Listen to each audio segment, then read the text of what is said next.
Assalamualaikum warahmatullahi wabarakatuh. Hai, saya Nur Aprilia Purnama dengan NIM 192521601 dari Prodi Farmasi Fakultas Sains dan Teknologi Universitas 19 November Kolaka. Baiklah, pada video kali ini saya akan menjelaskan mengenai obat yang bekerja pada kanal ion. Tapi sebelum kita mengetahui obatnya, kita ketahui dulu yuk, obat ini bekerja pada penyakit apa?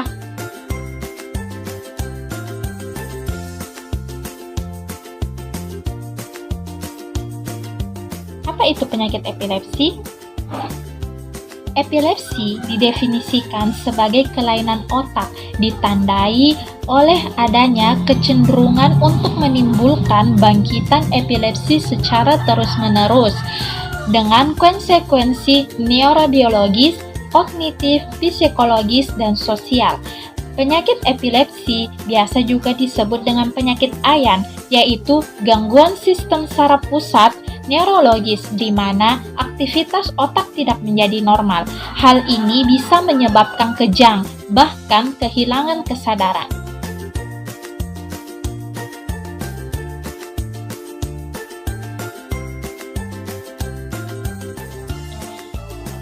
Salah satu gejala epilepsi adalah kejang. Lalu, kenapa bisa terjadi kejang? Nah, di dalam tubuh kita terdapat zat yang namanya neurotransmitter. Neurotransmitter ini terbagi menjadi dua, yaitu neurotransmitter pemicu dan neurotransmitter penghambat. Neurotransmitter pemicu bisa membuat kita lebih sibuk, misalnya kejang. Sedangkan neurotransmitter penghambat bisa membuat kita lebih santai, misalnya tidur atau tenang. Salah satu contoh dari neurotransmitter pemicu yaitu glutamat. Sedangkan contoh dari neurotransmitter penghambat yaitu GABA.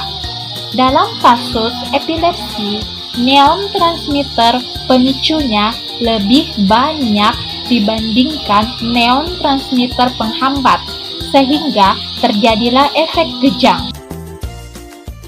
Mekanisme terjadinya epilepsi, yaitu ketika terjadi abnormalitas kanal natrium. Pada tahap 1, kita dapat melihat tanda panah merah ini, yaitu ketika terjadi potensial aksi berlebihan, bisa memicu perubahan sensitivitas kanal natriumnya, sehingga kanal natrium nanti akan membuka. Kemudian dia akan melepaskan ion positifnya. Lalu terjadi depolarisasi. Depolarisasi bisa memicu bukaan kanal Ca2+. Ketika Ca2+ terbuka, ion positifnya dari ekstraseluler akan masuk ke dalam intraseluler. Kemudian banyak menghasilkan ion positif.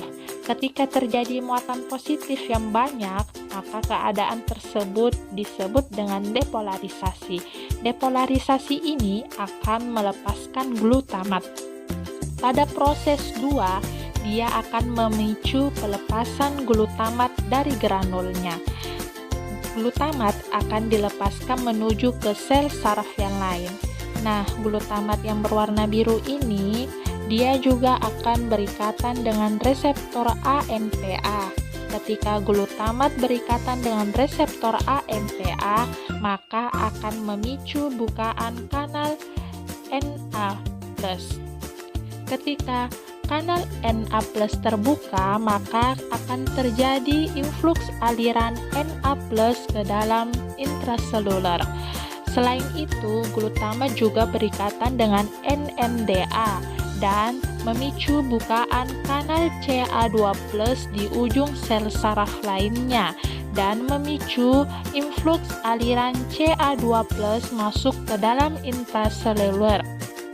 Sehingga Na dan Ca2+ masuk, maka terjadi depolarisasi. Pada kasus epilepsi adalah glutamat yang dilepaskan lebih banyak dibandingkan GABA-nya, sehingga terjadi depolarisasi, yaitu pengurangan perbedaan polaritas pada membran sel.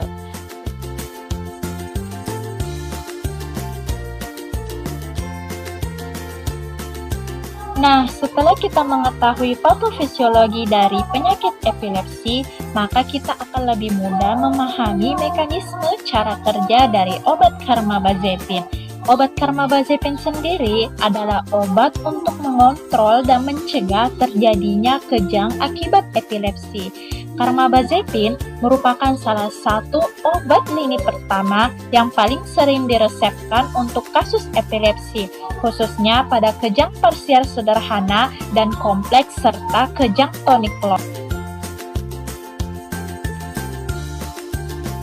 Carbamazepin adalah obat yang targetnya menghambat kanal natrium plus, sehingga tidak terjadi influx atau pemasukan Na+ secara berlebihan ke dalam sel saraf di ujung sel saraf sinaptik, sehingga tidak terjadi depolarisasi berlebihan dan glutamat yang dihasilkan pun juga tidak berlebihan, sehingga dapat mengontrol dan mengurangi kejang.